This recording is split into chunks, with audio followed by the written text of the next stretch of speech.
para o nosso coração. Então, crianças, atenção. Vamos lá, vamos primeiramente orar, irmãos, vamos pedir a graça do Senhor. Oremos. Eterno e bendito Deus, rendemos graças ao Senhor pela tua palavra que é viva e eficaz, e que agora, Senhor Deus, se encontra aberta diante de nós. Ó Deus, para que nós a compreendamos corretamente e as nossas vidas sejam transformadas por meio da palavra, nós necessitamos da ação soberana, graciosa, santificadora, transformadora do teu Santo Espírito, aplicando a nós, ó Deus, os benefícios da obra do nosso Redentor, por meio do ensino correto da tua santa palavra.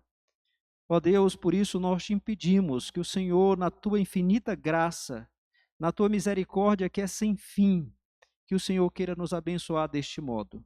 Que o Senhor, ó Deus, abra o nosso entendimento e disponha o nosso coração, de maneira que não apenas compreendamos corretamente a tua palavra, e não somente de uma maneira intelectual, mas que de fato ela penetre ao mais profundo do nosso ser, transformando a nossa vida e moldando-nos segundo a imagem do varão perfeito, o Senhor Jesus Cristo.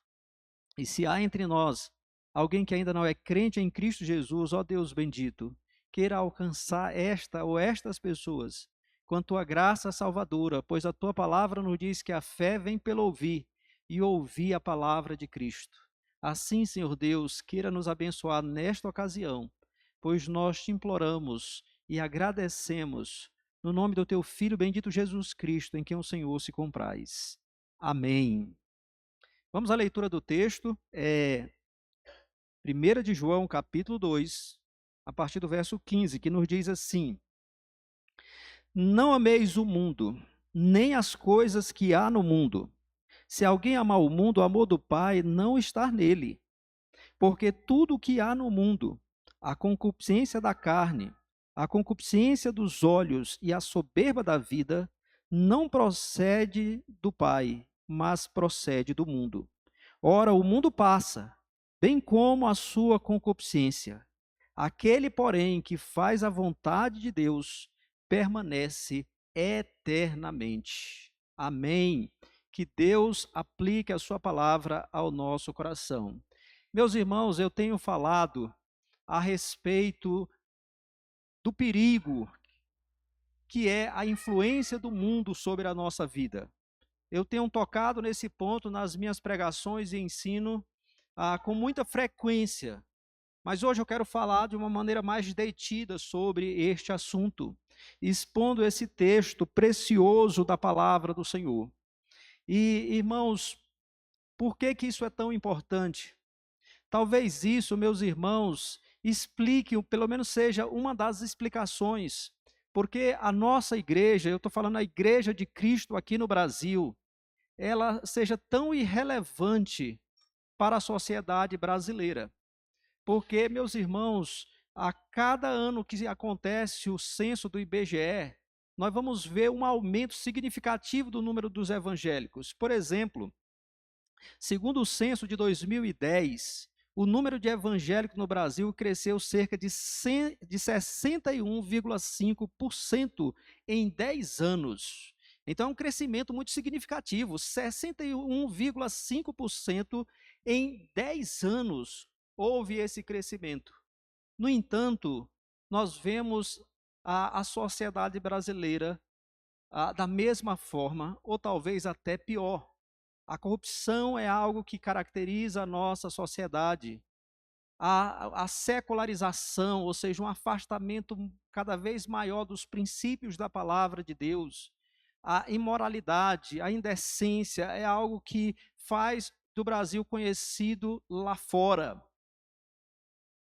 Então, onde está a salinidade do povo de Deus? Onde está o brilho do povo de Deus? Porque a palavra de Deus nos diz que nós somos sal da terra e luz do mundo, que a nossa luz deve brilhar diante dos homens para que vejam as nossas boas obras e glorifiquem o nosso Pai que está nos céus. Contudo, não é isso que vemos, meus irmãos.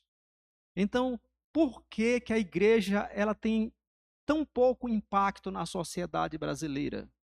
por que que a influência cristã é tão fraca? E acredito, irmãos, que uma das explicações para isso é exatamente a falta da obediência a estes mandamentos que nós temos, ou a este mandamento que nós temos aqui na palavra do Senhor, que está não só aqui, mas em vários pontos da palavra de Deus. Então eu queria considerar com vocês esse texto bíblico. E este texto, irmãos, faz parte dessa carta de 1 de João, que tem um contexto próprio.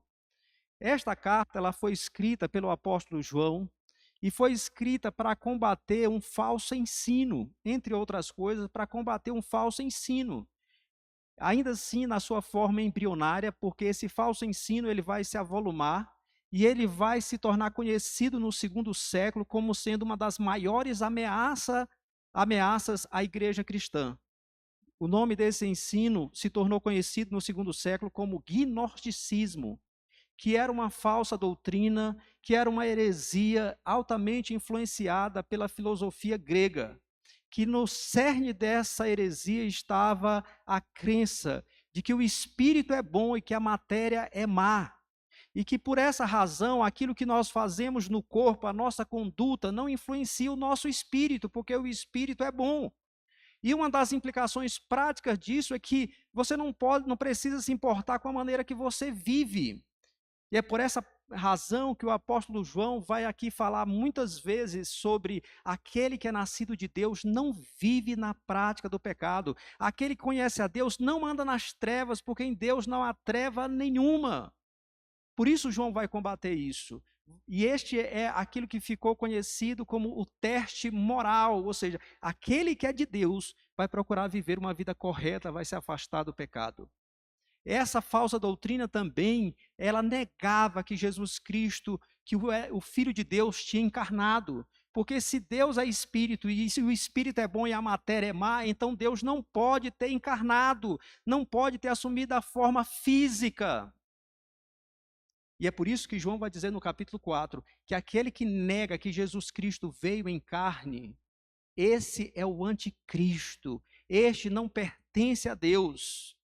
Porque todo aquele que é nascido de Deus reconhece que Jesus de fato veio em carne, que o Filho de Deus assumiu a natureza humana e se tornou como um de nós. Esse é o teste doutrinário. Aquele que é nascido de Deus, ele crê que aquele Jesus de Nazaré era o Filho de Deus encarnado, Salvador do mundo. Também essa heresia não ligava muito para a questão do verdadeiro, do amor prático, do cuidado que os servos de Deus devem ter uns com os outros. E é por isso que João vai dizer, aquele que é nascido de Deus ama, porque Deus é amor. E se alguém não ama, não conhece a Deus, porque Deus é amor. Esse é o teste social. Ou seja, aquele que é nascido de Deus, ele ama, ele busca cuidar dos seus irmãos. Então, meus queridos, era esse falso ensino. E eram pessoas, João vai falar de pessoas que eram de dentro da igreja. Se você olhar para o capítulo 2, verso 19, vai dizer que eles saíram do nosso meio. Entretanto, não eram dos nossos, porque se tivessem sido dos nossos, teriam permanecido conosco. Todavia, eles se foram, para que ficasse manifesto que nenhum deles é dos nossos. Então, essas pessoas saíram do contexto da igreja, elas conheceram a palavra de Deus, elas estiveram no seio do povo de Deus, mas agora elas estavam pregando heresias e se opondo à causa à causa do evangelho. E é por isso que João vai falar aqui, lá no capítulo 5, de que vai falar a respeito do pecado para a morte, que é a mesma coisa que blasfêmia contra o Espírito. Então, pecado imperdoável, João vai falar sobre isso no capítulo 5. Então, meus irmãos, tendo estabelecido esse contexto, porque essas pessoas aqui, elas foram alcançadas pelo mundo, elas estavam na igreja, mas elas foram tragadas por uma ideologia, por uma doutrina mundana, contrária à palavra de Deus e, quem sabe, até satânica, e se afastaram dos caminhos do Senhor e se opuseram ao próprio Deus. E por isso, João, escreve esta carta para combater isso, e neste ponto ele vai alertar os irmãos exatamente sobre uma questão específica, sobre a questão de amar o mundo. E por isso o nosso tema, crianças, anotem aí, é o terrível pecado de amar o mundo. O terrível pecado. Posto isso, irmãos, eu queria que nós destacássemos aqui, eu queria destacar, na verdade, considerar com os irmãos duas questões básicas. A primeira, a ordem para não amar o mundo. E, em segundo lugar, os motivos porque não devemos amar o mundo. Então, primeiramente, a ordem. Vejamos a ordem no versículo 15, logo no início, quando ele diz: não ameis o mundo, nem as coisas que há no mundo. Então, o que significa mundo? É fundamental, meus queridos, que quando lermos essa palavra mundo nas Escrituras, a gente preste atenção ao contexto, porque geralmente o contexto determina que significado é esse, porque às vezes na Bíblia mundo significa o mundo criado, a criação. Às vezes mundo significa a humanidade ou parte dela, ou os habitantes de uma cidade, se referindo, todo mundo está aqui no templo, então se referindo aos habitantes de uma cidade. Às vezes, mundo é usado para exatamente se referir à sociedade humana como caída em pecado, em rebelião contra Deus, em inimizade contra Deus, com os seus valores, com os seus pensamentos e condutas totalmente contrários à palavra de Deus. E é neste sentido que João está usando aqui a palavra mundo. Então, mundo aqui, quando ele diz não ameis o mundo, ele não está dizendo para a gente não amar as pessoas. Na verdade, a Bíblia diz que nós devemos amar o nosso próximo como a nós mesmos. Mas ele está falando aqui da sociedade humana como caída em pecado, nesse estado de rebelião contra Deus, nesse estado de inimizade contra Deus, que tem um conjunto de crenças, de valores, de conduta, de maneira de agir que é totalmente contrário à palavra, ou que são totalmente contrários à palavra de Deus. Então, isso é a palavra mundo. E aqui João fala nesta carta, na verdade, João gosta muito desse termo, ele usa tanto aqui quanto no seu evangelho. Por exemplo, irmãos, aqui mesmo na carta, ele vai falar, por exemplo, no capítulo 3, verso 1, que o mundo não conhece a Deus. Capítulo 3, verso 1. No capítulo 3, ainda, verso 13, ele vai falar que o mundo odeia os crentes, aqueles que são crentes em Cristo Jesus. No capítulo 4, verso 5, ele vai dizer que os falsos profetas procedem do mundo, que eles são do mundo. No capítulo 5, verso 19, ele vai dizer que nós somos de Deus e o mundo inteiro, ou seja, todos aqueles que são incrédulos, que não creem no Senhor Jesus Cristo, eles jazem no maligno, eles estão sob o poder do maligno. Então, o mundo é isso, é a sociedade humana nesse estado de rebelião, de inimizade contra Deus, com todo o seu sistema de crenças, condutas, pensamentos contrários a Deus e em rebelião ao Senhor Deus. Então, ele diz assim, não amem isso, não imitem, não ajam dessa maneira que eles agem. Então, ele diz, não amem o mundo. E ele diz também que nós não devemos amar as coisas que há no mundo. E ele vai descrever essas coisas, versículo 16, observem comigo, que no verso 16 ele diz assim, pois tudo que há no mundo, a concupiscência da carne, a concupiscência dos olhos e a soberba da vida. Então ele menciona três coisas que são muito abrangentes, a concupiscência da carne, a concupiscência dos olhos. Concupiscência, meus irmãos, é um desejo ardente. Então, a concupiscência da carne são os nossos desejos pecaminosos. São os nossos desejos, esses desejos pecaminosos que procedem da nossa natureza caída. É essa nossa inclinação para o mal, que há desejos aos quais a Bíblia diz que nós devemos sufocá-los, reprimi-los, matá-los. Então, o que há no mundo são esses desejos da carne. esses desejos fortes, ardentes, que é o significado de concupiscência. Carne aqui, entenda, não está se referindo à questão apenas física, ou primeiramente física, mas está se referindo à nossa natureza pecaminosa, a natureza pecaminosa do ser humano, que tem desejos fortes e desejos contrários à palavra de Deus, desejos que são exatamente em oposição a Deus e à sua santidade. Como nós estudamos, não está com muito tempo, nós estudamos Gálatas capítulo 5, e lá nós vimos que as obras da carne são prostituição, impureza, lascívia, idolatria, feitiçarias, inimizades, porfias, ciúmes, iras, contendas, e ele diz, e coisas semelhantes a estas. Então são essas coisas que ele está dizendo que há no mundo caído e rebelde e em rebelião contra Deus. As concupiscências dos olhos, a concupiscência dos olhos são aqueles desejos que são despertados em nosso ser a partir daquilo que nós vemos, a partir daquilo que nós vemos. Por exemplo, Jesus disse, se um homem olhar para uma mulher com intenção impura no coração, já adulterou com ela. Então, nós olhamos determinadas coisas e aquilo desperta em nós, às vezes, um desejo pecaminoso. E ele diz que é isso o que há no mundo, esse desejo pecaminoso que entra em nós, ou que é despertado em nós a partir daquilo que nós vemos. E tem a soberba da vida. Aqui nos diz o texto que é o que há no mundo, é a soberba da vida. Soberba da vida, meus irmãos, aqui significa exatamente uma ostentação pecaminosa, aquele desejo de estar sob os holofotes, aquele que gosta de ostentar, de se vangloriar. Então é esse o significado, que gosta de posições e vantagens. Então isso é o que há no mundo, que ele está dizendo, que nós não devemos amar o mundo, que é exatamente esse sistema que envolve a sociedade humana em rebelião contra Deus, com os seus valores, com as suas crenças, com as suas condutas que contrariam a palavra de Deus, e todas essas coisas que há no mundo, o desejo pecaminoso, o desejo ardente da natureza pecaminosa, os desejos que são despertados através dos nossos olhos, e também, meus irmãos, como nós vimos aqui, a ostentação, a vanglória, o desejar posições elevadas, e isso de maneira pecaminosa.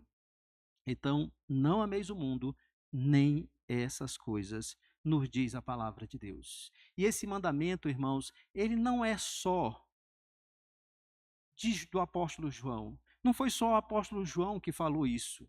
Na verdade, Deus fala isso, se você ler a Bíblia, em muitas partes da Bíblia, tanto no Antigo quanto no Novo Testamento. Por exemplo, se você olhar para o Antigo Testamento, com muita frequência, você vai ver Deus dizendo para Israel não imitar as nações, que eles jamais deveriam andar conforme as nações vizinhas, eles não deveriam adorar conforme as nações vizinhas, eles não deveriam proceder segundo as nações vizinhas, mas eles deviam andar segundo os estatutos, os juízos, as leis do Senhor, para que assim Israel mostrasse para os outros povos o que é servir o Deus vivo e verdadeiro. Mas aqueles que leem a Bíblia sabem muito bem que, infelizmente, Israel, muitas vezes, na verdade, a maioria das vezes, ele foi muito mais influenciado do que influenciou. Ele amou muito mais ao mundo do que a Deus. Então, o Velho Testamento está cheio disso. E no Novo Testamento, aquele texto que eu já mencionei, Jesus disse que nós devemos ser o sal da terra e luz do mundo. Ou seja, nós devemos, pelo nosso proceder, pela nossa pregação, pela maneira de viver, nós devemos lutar contra a corrupção moral e espiritual da nossa sociedade. Nós devemos nadar contra a correnteza, por assim dizer. Enquanto nós temos uma sociedade imoral, indecente, nós devemos ser pessoas santas e piedosas. Enquanto nós temos uma sociedade secular, rebelde contra Deus, nós devemos ser piedosos, dedicados ao Senhor, fiéis ao Senhor. Enquanto nós temos uma sociedade materialista e egoísta, nós devemos ser um povo que valoriza muito mais as glórias celestiais do que as coisas dessa existência.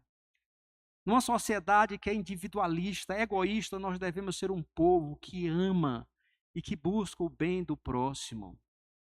É isso que o Senhor Jesus está dizendo, mostrando nesse texto. É ser sal da terra e luz do mundo. E o objetivo é que as pessoas vejam como nós somos diferentes, como nós andamos não segundo a cultura na qual nós estamos inseridos, não segundo as tradições humanas, mas segundo a palavra de Deus, e pessoas então venham a glorificar o nosso Deus.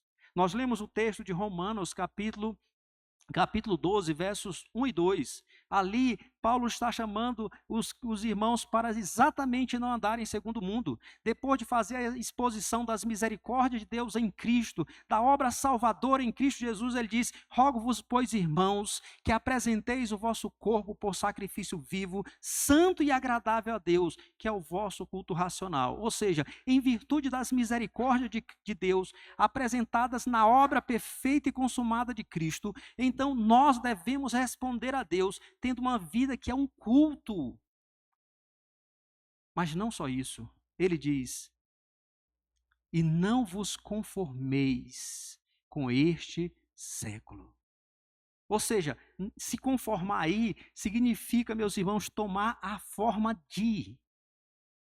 A ideia, por exemplo, uma maneira boa de ilustrar isso é você pensar em alguém fazendo um bolo, bate a massa e assim como é o recipiente, a forma, assim será o bolo. Se é redonda, o bolo vai sair redondo. Se é retangular, vai ser retangular. Se é quadrada a forma, o bolo vai sair quadrado. Por quê? Porque a massa tomou a forma do recipiente. E o que Paulo está dizendo é que nós não devemos tomar forma deste século, deste mundo que é caracterizado pelo pecado, pela rebelião contra Deus. São muitos, meus irmãos, os textos que nos chamam a não amarmos o mundo, a não vivermos como o mundo vive, mas vivermos de uma maneira diferente, como Deus quer que vivamos, segundo o que Ele estabelece na sua palavra, como nação santa, como sacerdócio real, como povo de propriedade exclusiva de Deus. Agora, irmãos, a pergunta para nós, para mim, para vocês é a seguinte: você tem amado o mundo? O mundo e as coisas que há no mundo têm fascinado você? A maneira como você vive é muito semelhante ou igual à do seu vizinho que não é crente? A do seu colega de universidade que não conhece a Cristo? A maneira como você vive, como você faz as coisas é semelhante ao seu a maneira como seus familiares que não são crentes fazem as coisas? Talvez você diga: "Não, eu não amo o mundo de forma nenhuma". Então vamos analisar a nossa vida, irmãos. Eu gostaria de apresentar alguns exemplos de amar o mundo. Por exemplo, de onde é que vem, meus irmãos, a ideia de que o trabalho é um mal necessário? Que se nós pudéssemos viver sem trabalhar, se nós pudéssemos ter uma conta bancária gorda que me permitisse nunca mais trabalhar, será que eu ficaria feliz com isso? Como muitas pessoas do mundo sonham em ficar? Porque o trabalho, meus irmãos, Deus nos criou para o trabalho. O trabalho é um meio de glorificar a Deus e de contribuir para o bem da sociedade. Quando o crente deseja ficar a vida só de perna para cima, ele está andando igual o mundo. Ele está agindo como o mundo age.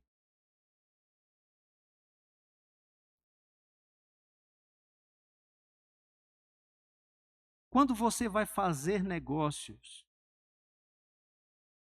você é honesto com a pessoa com quem você está fazendo negócio? Você realmente expõe toda a questão? Ou você, de alguma maneira, quer levar vantagens? Porque o mundo quer levar vantagem. Mas a Bíblia diz que eu devo amar o meu próximo como a mim mesmo. De maneira, se eu não quero algo para se eu não quero algo para mim, não devo desejar para o meu próximo. Se eu não quero ser prejudicado, eu não devo prejudicar. De onde é que vem, meus irmãos, a ideia de que por causa de tempos difíceis, nós devemos ter poucos filhos. De onde é que vem essa ideia?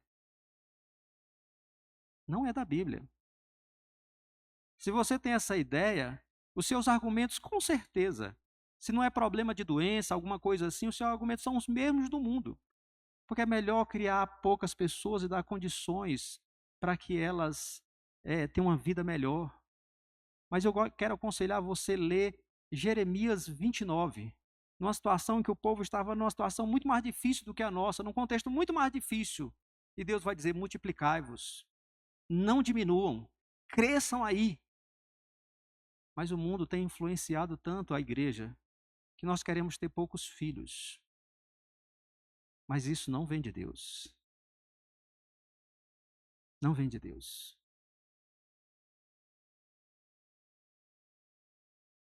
Como é que você, jovem, namora? Porque hoje o namoro do mundo, sempre foi do mundo, foi assim.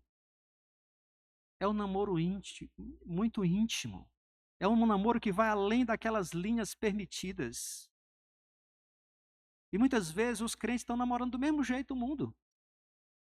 Têm os mesmos desejos do mundo e fazem do mesmo jeito. Não reprimem os seus desejos pecaminosos. Então isso é ser mundano. Isso é ser mundano. E quando a igreja, meus irmãos, ela se torna semelhante ao mundo, ela também se torna irrelevante para o mundo. Quando ela se torna parecida com o mundo, ela não tem qualquer influência sobre o mundo. Porque o que vai impactar o mundo é se nós refletirmos a glória de Deus. É se nós vivermos segundo os padrões de Deus. É se nós de fato formos sal da terra e luz do mundo. Mas se nós perdermos a nossa salinidade, o nosso brilho, isso não vai ter qualquer impacto no mundo. Talvez seja por isso, seja por isso, que a igreja brasileira tem tão pouca relevância em nossa sociedade. Porque apesar dos números estarem crescendo, a moralidade brasileira não está crescendo. O Brasil continua sendo uma nação em decadência moral e espiritual.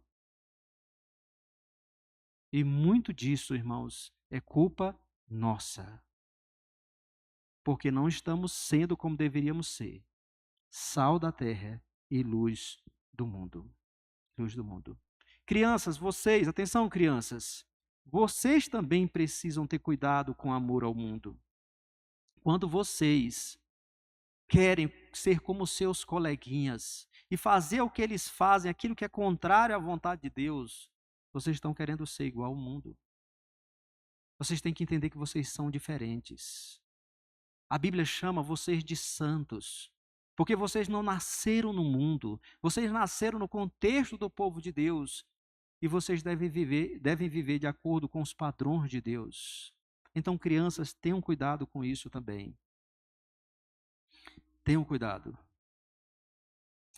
Então vamos lá, irmãos. Em segundo lugar, nós vimos aqui a ordem de não amar o mundo, um mandamento divino que nós não devemos amar o mundo nem as coisas que há no mundo. E o mundo aqui, lembrem-se, não é que eu não possa amar a beleza da criação, não é que não significa dizer que eu não possa amar, por exemplo, as coisas belas que a humanidade produz, não é isso.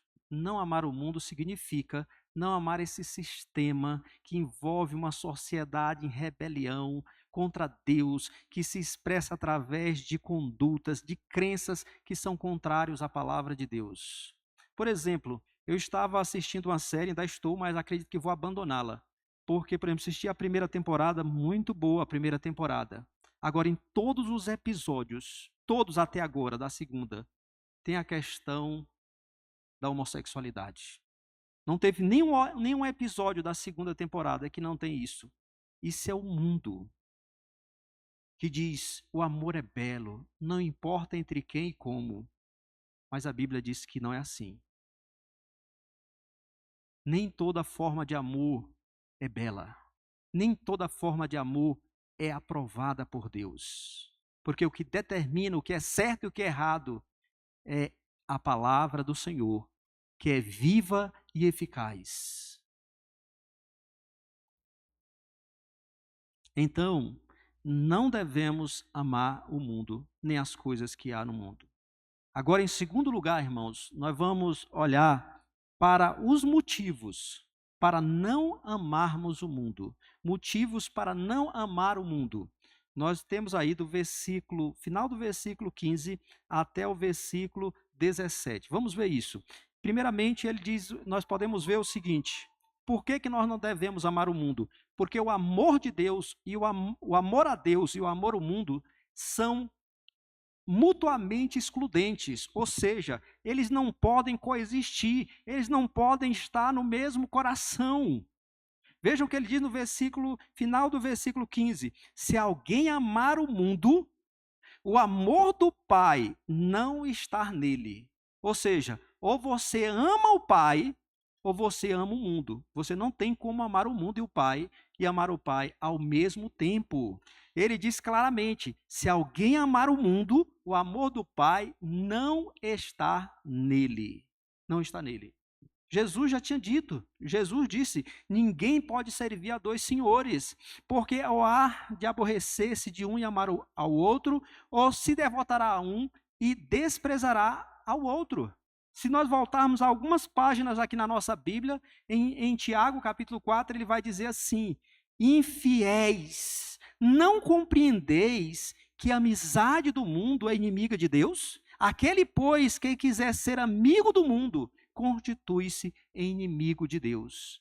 Interessante, irmãos, que essa palavra infiéis, ela está no feminino, no grego, e a palavra é adúlteras. Vocês não sabem que a amizade do mundo é inimiga de Deus? Aquele que quiser ser amigo do mundo, constitui-se em inimigo de Deus. Portanto, é impossível. Você até pode estar na igreja e gostar muito da igreja, mas se você está amando o mundo, o amor de Deus está ausente do seu coração, porque esses amores são mutuamente excludentes. Ou você ama a Deus, ou você ama o mundo. Ou você ama o mundo, ou você ama a Deus. Não tem como amar os dois ao mesmo tempo. É o que nos mostra a palavra de Deus. Então, esta é a primeira razão. Por que nós não devemos amar o mundo? Porque se amarmos o mundo, o amor do Pai não está no nosso coração. É uma evidência clara e incontestável de que o amor do Pai não está presente em nós. Segunda razão, irmãos, por que não devemos amar o mundo? Porque as coisas que há no mundo não procedem do Pai. Então, nós já vimos essas coisas. Versículo 16, ele diz: porque tudo que há no mundo, a concupiscência da carne, que são os desejos ardentes, pecaminosos da nossa natureza caída, a concupiscência dos olhos, esses desejos ardentes que são despertados em nós a partir do que nós vemos, a soberba da vida, que é essa questão da ostentação, da luxúria, isso não procede do Pai. Não vem de Deus. Isso é obra da nossa carne ou do diabo, mas não é de Deus.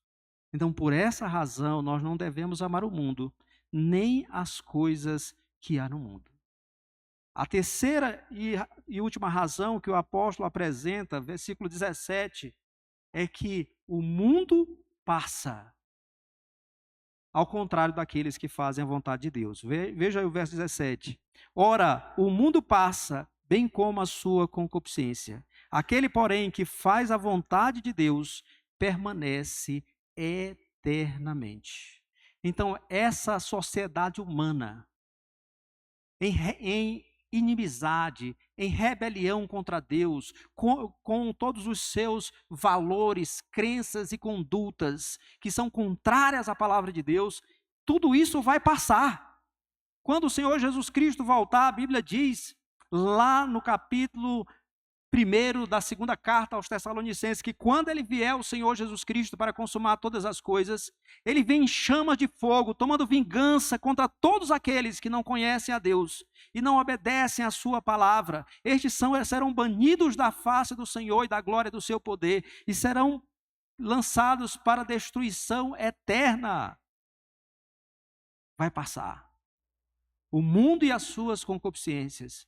O mundo e as coisas que há no mundo. Então, se você está amando o mundo, você está amando coisas que vão queimar, que vão deixar de existir. E o perigo, sabe qual é? É que se você amar o mundo e continuar amando o mundo, e não se arrepender dos seus pecados, e não crer no Senhor Jesus verdadeiramente, você também vai passar com o mundo. Você também vai queimar com o mundo. Você também vai queimar na ira vindoura, da qual só Jesus pode nos salvar, como nos diz a palavra, que o Senhor Jesus é aquele que nos livra da ira vindoura. Por essa razão, não ame o mundo. Não ame o mundo.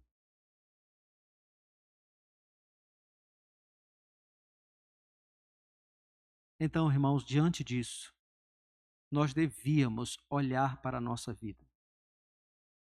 Nós devíamos fazer uma reflexão sobre a nossa própria vida. Olhe como você tem vivido, porque a sua vida, assim como a minha, ela vai exatamente revelar se nós estamos amando o mundo ou se nós estamos amando a Deus.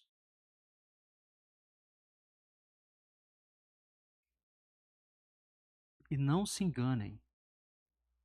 É melhor fazer essa reflexão agora, porque quando Jesus voltar, ou então lhe chamar para o acerto de contas, não há como fazer. Então é melhor fazer agora. É melhor fazer agora. Meus irmãos, é melhor. Mas aquele que faz a vontade de Deus, nos diz o texto, permanece eternamente. Aqueles que creem verdadeiramente em Cristo.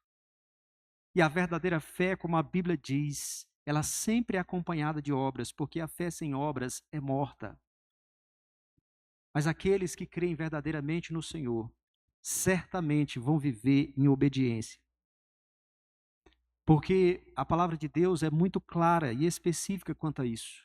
Que quando o Espírito regenera, converte, quando nós voltamos os nossos olhos para o Senhor Jesus Cristo, contemplamos a sua beleza e a sua glória e nos rendemos a Ele como Senhor e Salvador da nossa vida, consequentemente, inevitavelmente, nós vamos viver uma vida de obediência a Ele.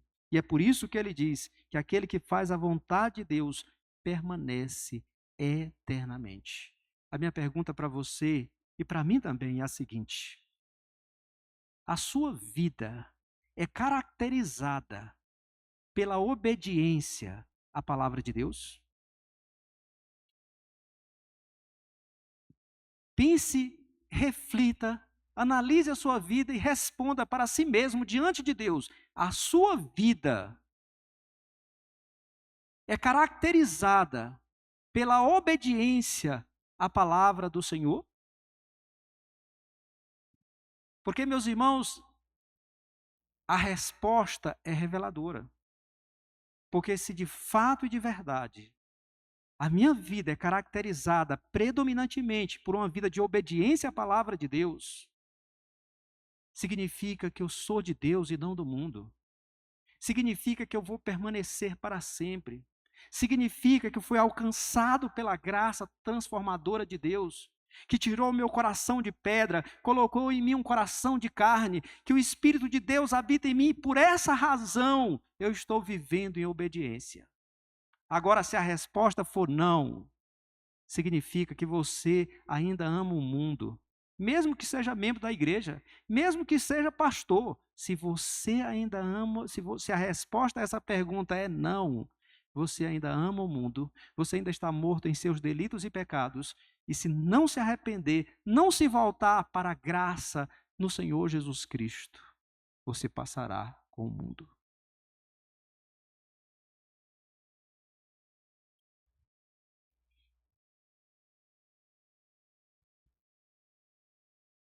Agora, para você, meu irmão e irmã, que tem enfrentado lutas com o pecado,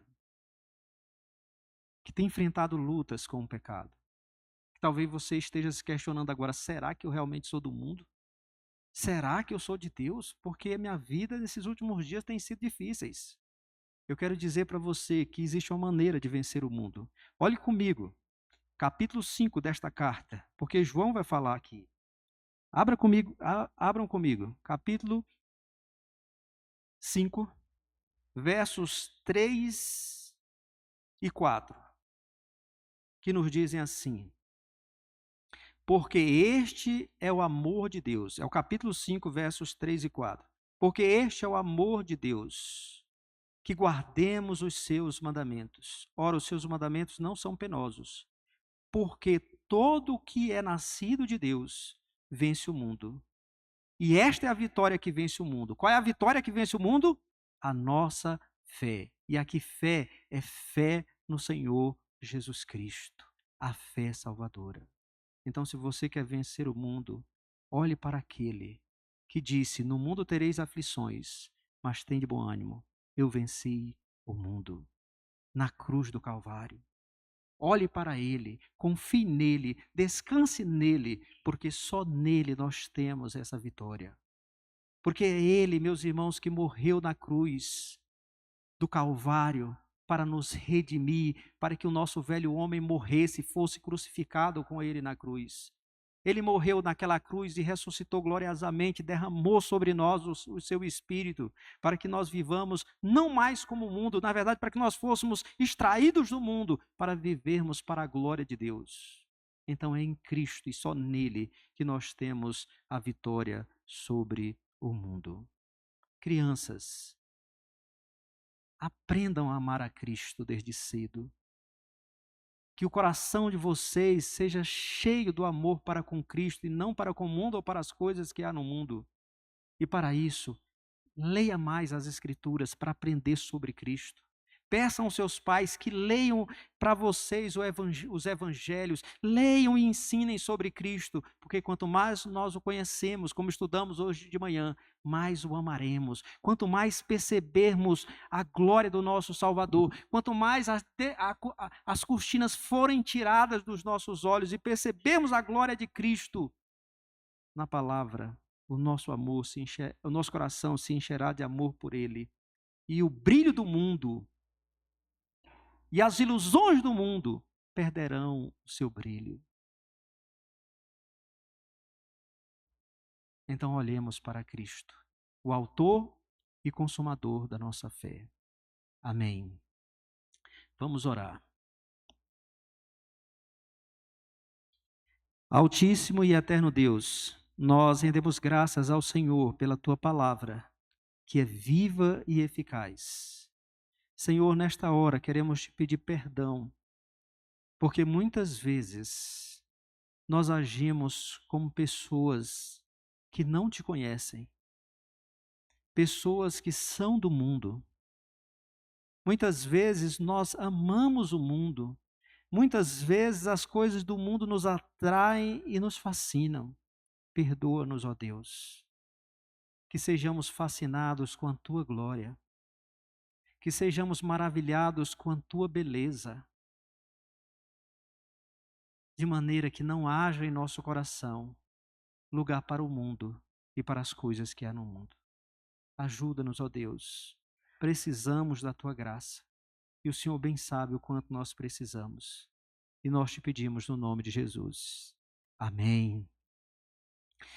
Vamos, meus irmãos e irmãs, nos preparar para a ceia do Senhor, e vamos celebrar cantando o cântico espiritual para nos salvar. Nós vamos cantar juntamente com o coral da nossa igreja, coral Exaltai.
Quero convidar os irmãos a abrirem a palavra de Deus na primeira carta de Paulo aos Coríntios, capítulo 11. Vamos celebrar a ceia do Senhor, este sacramento instituído pelo próprio Cristo para o seu povo, para a sua igreja, a fim de que nós nos lembrássemos do seu sacrifício perfeito para a nossa redenção. Então, 1 aos Coríntios, capítulo 11. Quero convidar aqui à frente os presbíteros Sérgio, Edgar, Ivo, também os nossos irmãos presbíteros Genilton e Eriosvaldo.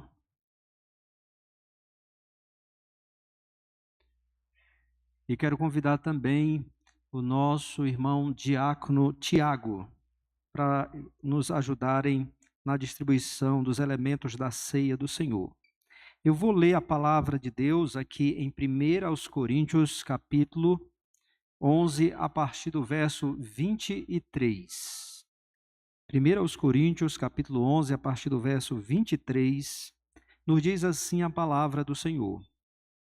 Porque eu recebi do Senhor o que também vos entreguei, que o Senhor Jesus, na noite em que foi traído, tomou o pão, e tendo dado graças, o partiu e disse: Isto é o meu corpo que é dado por vós. Fazei isto em memória de mim. Por semelhante modo, depois de haver ceado, tomou também o cálice, dizendo: Este cálice é a nova aliança no meu sangue. Fazei isto todas as vezes que o beberdes em memória de mim. Porque todas as vezes que comerdes este pão e beberdes o cálice, anunciais a morte do Senhor até que ele venha. Por isso, aquele que comeu o pão ou bebeu o cálice do Senhor indignamente, será réu do corpo e do sangue do Senhor. Examine-se, pois, o homem a si mesmo, e assim coma do pão e beba do cálice. Pois quem come e bebe sem discernir o corpo, come e bebe juízo para si. Eis a razão porque há entre vós muitos fracos e doentes, e não poucos que dormem.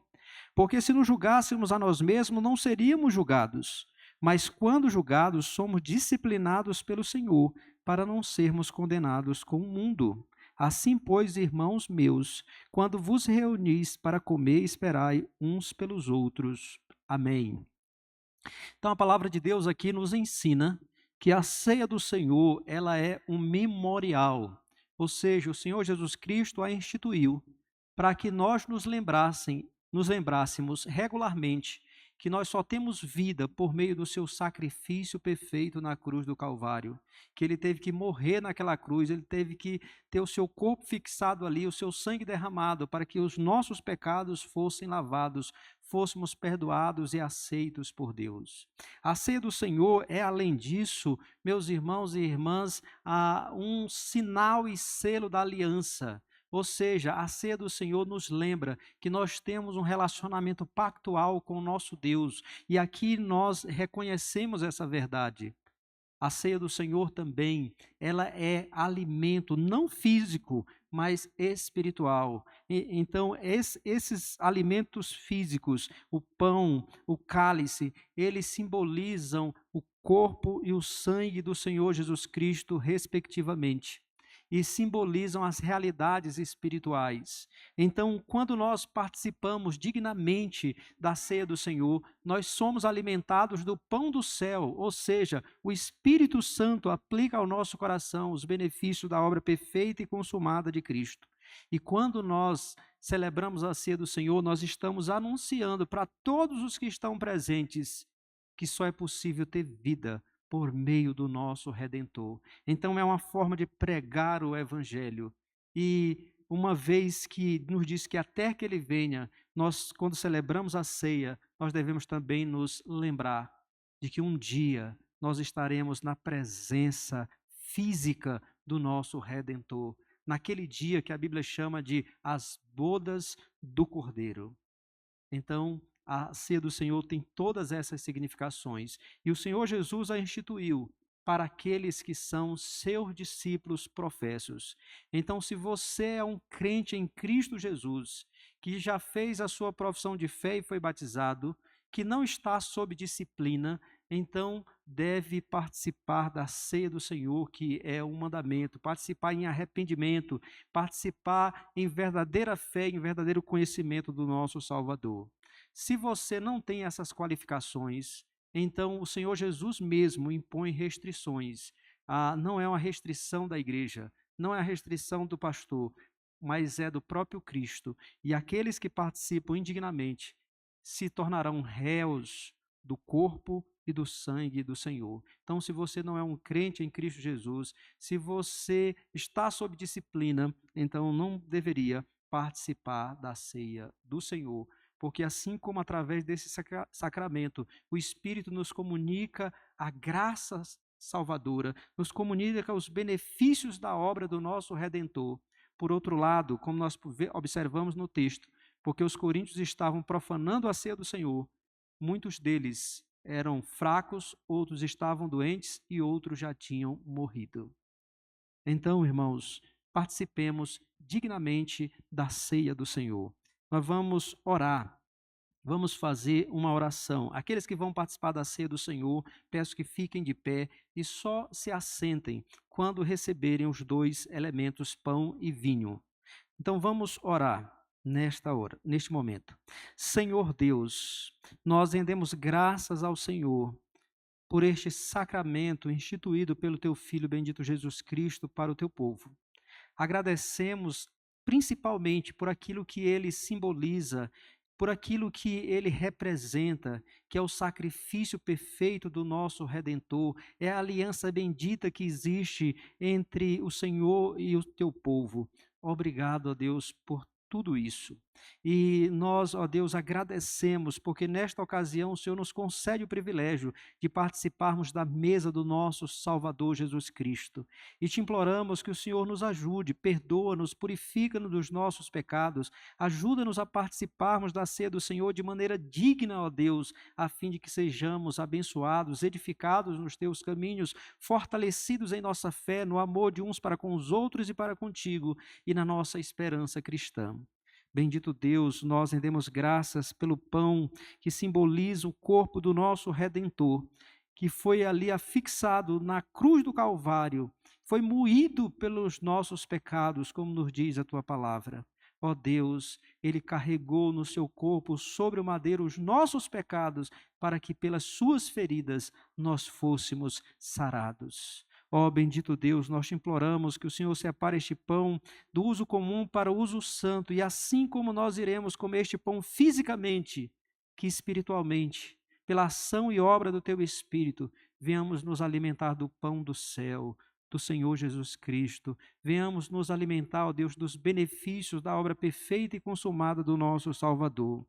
Nós também rendemos graças ao Senhor por este cálice. Ó Deus, a cálice que representa o sangue do Senhor Jesus Cristo derramado na cruz do Calvário para nos lavar da imundícia do nosso pecado que nos separavam do Senhor. Mas o sangue de Cristo nos purifica e nos deixa mais alvos do que a neve e nos torna aceitáveis diante do Senhor. Obrigado por tão grande e gloriosa salvação.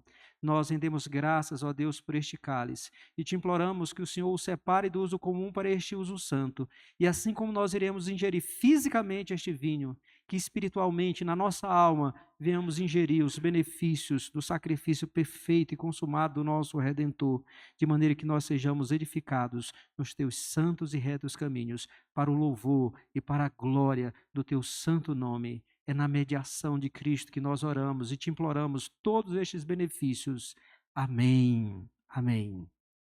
Recebam, meus irmãos, o pão e o vinho, símbolos do corpo e do sangue do nosso Redentor.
A palavra de Deus nos diz que o Senhor Jesus, depois de abençoar o pão, ele o partiu na presença dos discípulos. Isso visa mostrar, irmãos, que assim como esse pão está sendo partido, o corpo de Cristo foi moído pelas nossas transgressões. A palavra do Senhor nos diz que o Senhor Jesus, na noite em que foi traído, tomou o pão, tendo dado graças, o partiu e disse: Isto é o meu corpo que é dado por vós. Fazei isto em memória de mim. Comamos dele todos.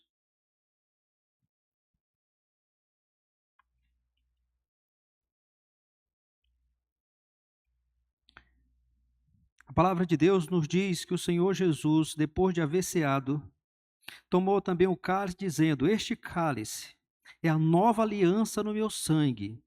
Fazei isto todas as vezes que eu beberdes em memória de mim. Bebamos dele todos.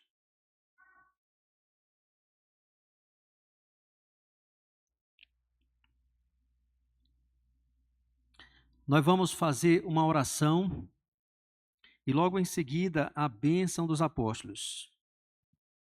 Então vamos orar ao Senhor. Santíssimo e eterno Deus, louvado e engrandecido seja o nome do Senhor agora e sempre. Rendemos graças, ó Deus, por este culto realizado em teu nome para a tua glória.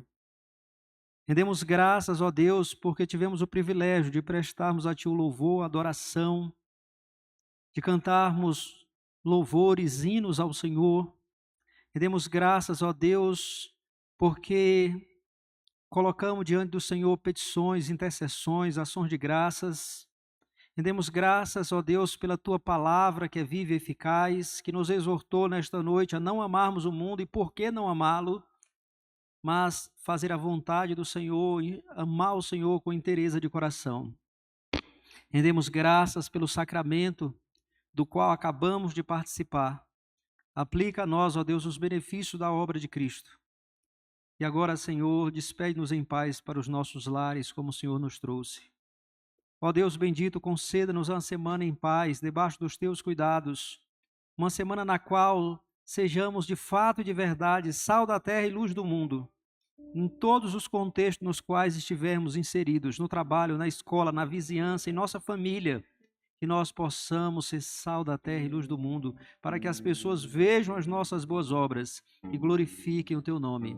Ó Deus, afasta de nós o amor ao mundo, afasta isso do nosso coração, mas, ó Deus, dá-nos olhos para vermos a tua glória, para vermos a tua beleza, para vermos, Senhor Deus, as tuas maravilhas, de maneira que o mundo não tem atrativos para nós. Que possamos dizer como Paulo: pela cruz de Cristo estou crucificado para o mundo e o mundo para mim. Ajuda-nos, ó Deus. Te imploramos também pelos nossos irmãos que estão enfermos. Ó Deus, restabeleça a saúde. Por aqueles que estão fracos na fé, debilitados, fortaleça-os na graça que há em Cristo Jesus. Aqueles que estão desanimados, deprimidos, abatidos, angustiados, ó Deus, encha o coração deles com a alegria que procede do teu Espírito. Desvenda os olhos para que vejam não só as dificuldades da vida, mas vejam as maravilhas do Senhor e descansem em ti. Aumenta e fortaleça a fé desses nossos irmãos. Seja com aqueles, ó Deus, que estão numa situação de pecado, que desobedeceram e fizeram o que é mal perante o Senhor. Conceda-lhes o arrependimento, de maneira que logo se voltem para o Senhor em verdadeira fé, em verdadeiro arrependimento, com coração quebrantado e compungido diante do Senhor. E assim restaura-os, ó Deus. Seja com aqueles nossos irmãos que estão firmes na fé, caminhando a passos largos, ó Deus, sustenta-os com a tua destra fiel, para que não tropecem em tempo algum, mas que sigam firmemente olhando para o autor e consumador da nossa fé, o Senhor Jesus Cristo, e sejam instrumentos do Senhor para ajudarem, abençoarem, cuidarem dos seus irmãos e irmãs em Cristo e para fazerem o teu nome conhecido na terra. Ó Deus, seja assim conosco, assim abençoa o teu povo. Nós te imploramos, agradecidos, no nome do nosso Senhor e Salvador Jesus Cristo, aquele que é o amado da nossa alma. Nós oramos no nome dele, no nome de Cristo, o teu Filho amado, em quem o Senhor se compraz. Amém. Recebam, meus irmãos e irmãs, a bênção dos apóstolos, a graça do nosso Senhor e Salvador Jesus Cristo, o amor de Deus, o nosso eterno Pai, e a comunhão do Espírito Santo repousem sobre todo o povo de Deus, agora e para todo sempre.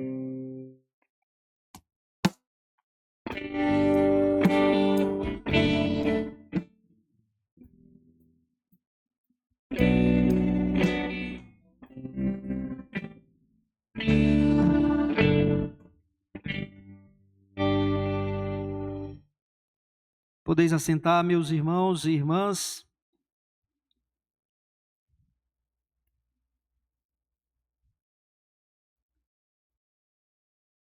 Obrigado. Obrigado.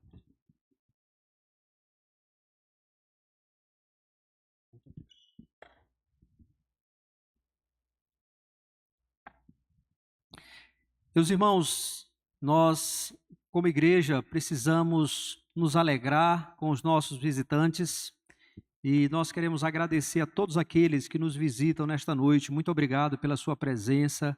Para nós, família IPMN, é uma alegria ter vocês aqui conosco. Então, voltem mais vezes, nos dê a alegria da sua presença. Terminado aqui os avisos, por favor, não se vão, nós vamos ter um café da comunhão. Pessoal, onde é que vai ser o café da comunhão hoje? Lá na quadra, lá fora, climazinho agradável. Então vamos para lá para a gente conversar.